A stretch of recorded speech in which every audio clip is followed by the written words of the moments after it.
What's up, guys? We're back. I'm George Mossey. This is my co-host, Marshana Dahlia. So 90 Day Fiance, Season 9, Episode 10. This is part 2 of the podcast. So we're going to talk about prenuptial agreements. So Bilal decided to go to Atlanta to see his sister, Nefertiri, and he brought Shida along, and they decided to do some downtown Atlanta romantic sightseeing. So each time they did that, he did something to annoy her. So in the Ferris wheel, he decides to bring up, oh, by the way, I got an email. It's the prenuptial agreement contract, which Shida was caught off guard because he had brought this up to her when she was still in Trinidad. She said that those are not for me. I don't want to be in a relationship with a prenup. He had one drawn up anyway. So I want to talk about, is it okay to have a prenup when one person wants one and one person doesn't? I felt like prenups are supposed to benefit both parties, and it should be something that you can agree on. So where do you stand on prenups? Is it okay for her to sign something that she doesn't want to sign because she loves him? Oh no, you should never sign a prenup just because you love the person. My husband had a prenup drafted. I didn't sign it, not because I didn't agree what was within the prenup, but just in the process of planning our wedding, I didn't have time to have my lawyer, a team, somebody who's looking out for my best interest, review the prenuptial agreement. However, should my husband and I split up, even though I didn't sign that prenup, I would agree to the terms in that prenup and kind of go based on that because he did put provisions in there that protected me. But again, Right. we can sign it post up, right? We can sign it post up and I can still have someone review it, even though we've been married like 2 years. So I'm not saying that a prenuptial agreement is a bad thing. I think it's a healthy thing to decide while you still live each other, while you still like each other. If we split up, these are the terms, because sometimes when it comes down to the breaking up and the dissolution of a marriage, emotions get in the way and you don't really decide from a good place, right? So I don't Right. think it's necessarily a bad thing. I will say what's bad. That was me being nice to you, Bilal, just so you know. I can be nice. Now we get down to the real brass tacks of it. You know, Bilal kills me. He does something minuscule, like minor, like whatever, and he acts like it's the best thing in the world. And that, Shaida, he says gratitude is important to me, but it's not gratitude. I feel like he wants her to worship him. He wants her to just fall down and just praise him and say, "Oh, Bilal," because he says, "Oh, look at me, look what I'm doing." He took her on a tacky carriage ride, and then he's like, "Oh, look what I'm doing. Nobody else is doing this," or he said something to that effect. It's like, relax, Bilal. It's a corny, tacky, touristy ride. Okay, whatever. Right. But in each step of the way, he did something minimal, and then now he feels like I've earned the right to be a dick. No, you haven't. So he brings up the prenuptial agreement while they're on the Ferris wheel, and then when they're in the carriage ride, she simply asks, "Can you pull it up? Can you see it? Can I see it?" And then he seems annoyed and she wants to read it because he's like, "Oh, I was going to sing to you and I was going to serenade." No, you weren't. And stop. Just stop. If you want to bring it up in this moment, then I feel like you're okay with us examining it in this moment because you brought it up. I know. Well, why didn't he want her to read it? It's almost as though there are things in there that he didn't want her to see. And no woman is going to sign a prenuptial agreement without reading. Might not understand the legal term. Not everyone understands legal terms and prenuptial agreements and legal documents. She needs to have somebody, and he should even help provide somebody who can go over it and explain it to her. And he did. He seemed annoyed that she wanted to examine and understand it. And that gave me a bad feeling because it makes me feel like it's gonna hang her out to dry.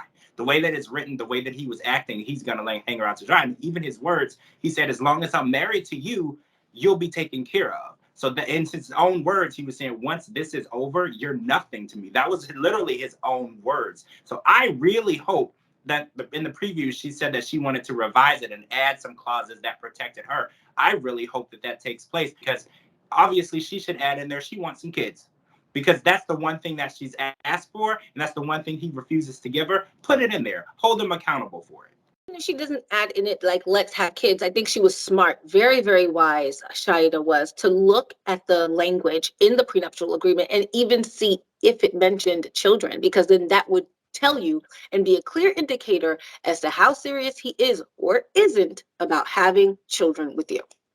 Exactly. And he ain't serious at all.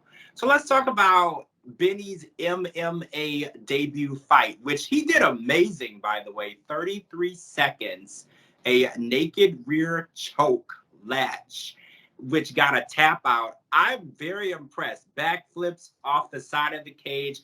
This really is something that he is good at. Everybody was like, "Oh, he gets over here 15 minutes later. He's an MMA fighter. He's a dreamer.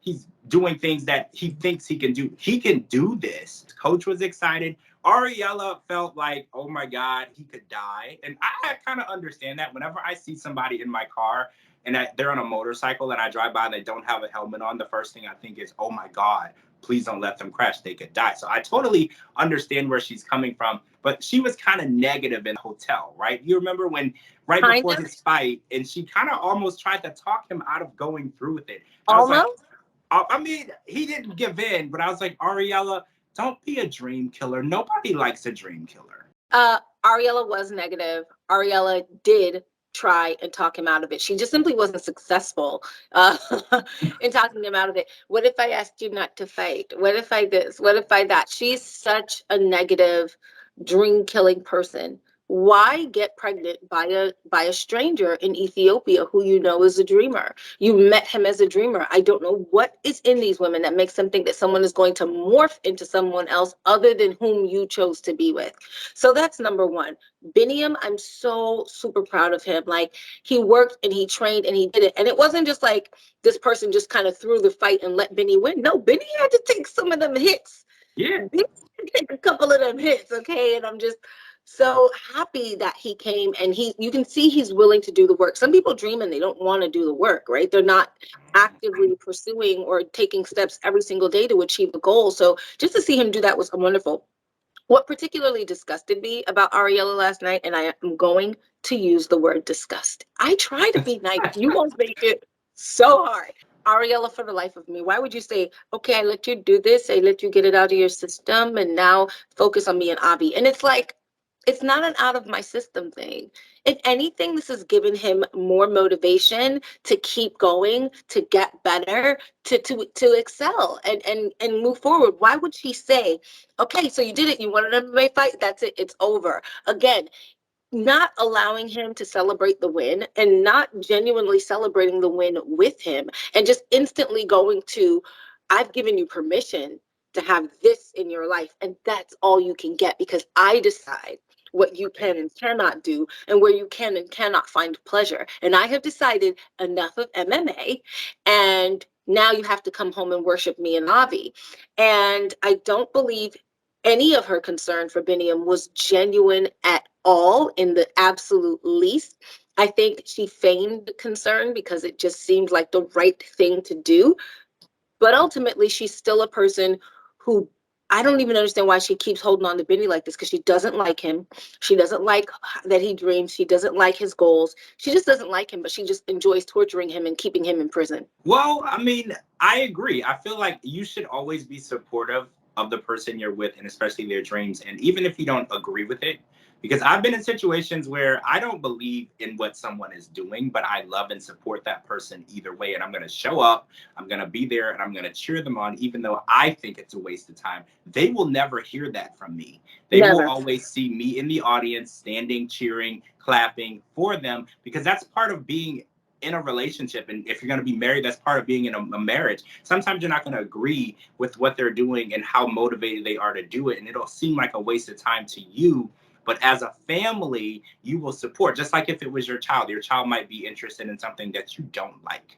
You are going to be there at every recital, every game, whatever they're doing to show that talent off, you will be there. And Ariella, you have to learn that supportive side of being in a relationship. It can't always be about Ariella. There are two other people in this relationship, Avi and Benny, and it has to also be about all of them. So last but not least, we saw Cara last night talking to her friend Tim, and we found out that she is a real estate agent but hasn't sold a house, and she's not working outside of, I guess, making the balloon arrangements. And she's talking to Tim about how she can't afford this big wedding and how they should do the courthouse thing. And her friend Tim is like, the idea of you marrying and settling down with someone confuses me. He was like, this isn't like you. I don't understand how this would work. No actions that have ever come from you would lead to this decision. And that's exactly what we've seen all season. We've all been questioning why she has brought Guillermo over here and says that she wants to marry this man. That is the last thing on her mind. So finally, we got a little confirmation from someone inside who can see what we're seeing. Listen, every week we see Kara, it just hurts. It's just so painful. Because Kara is clearly a demanding and controlling person. And she says that the reason why she's demanding and controlling in particular about what she likes is because she has dreams and goals and things that she wants to accomplish. Yet I don't see where the dreams and goals that have been accomplished are. We learned that you're a real estate agent, but you haven't sold a house. I don't know if that's because you are all over the place. You are doing balloons here, off to Dominican Republic, getting a guy to marry there. You're not, she doesn't sit down and focus on anything. And I think that's why her friend is so confused. Like, because marriage would be, I'm locked in, I'm laser focused, and I'm Yes. here. But clearly she's so like all over the place in all aspects of her life, dating, career, whatever it is, what country to live in, I don't know. She's all over the place, so it doesn't add up. But I see this marriage as a way for her to get, or she sees the marriage as a way to get control over him, to get him locked in on paper, tied into me, and I will be Geppetto and he will be Pinocchio. He'll be my puppet and I'll get to do whatever I want. And I think she's getting high off of that idea of having someone that she can control and manipulate. Kara, it's not going to last. No. After a while, he's going to get tired of you dictating to him what he can and can't do, what he can and can't buy, what he can and can't say. No man is going to stay in a relationship where he has zero voice. And she's working so hard to silence his voice. Anything that he's ever asked for, starting with the minimal thing of a laptop to the maximum thing of a wedding venue, she has shot down out of the sky like a sniper missile. She is working so hard to kill his dreams, to kill his enthusiasm about life. And eventually he's going to realize, I don't want to live a life where I'm not allowed to be happy. And it's just not going to work. It's not going to work. This is going nowhere. It's going nowhere fast. And my money's on Guillermo. You know, if I'm a betting woman, he is going to be freed of Kara and her manipulative, controlling, and narcissistic ways sooner than later. So cheers to you, Guillermo, because I see his drive. He made it out of Venezuela to Dominican Republic. Now he's in the United States. He's not afraid of hard work. He's going to take care of himself and he's going to land on his feet. And I'm so happy for him. All right, guys, that's it for part 2. That's what happened this week on 90 Day Fiance, Season 9, Episode 10. This was part 2 of the podcast. Make sure you're live tweeting with us every Sunday night. I'm George Mossey. This is my co-host, Marshana Dahlia. Thank you so much for watching, and we will talk to you all really soon.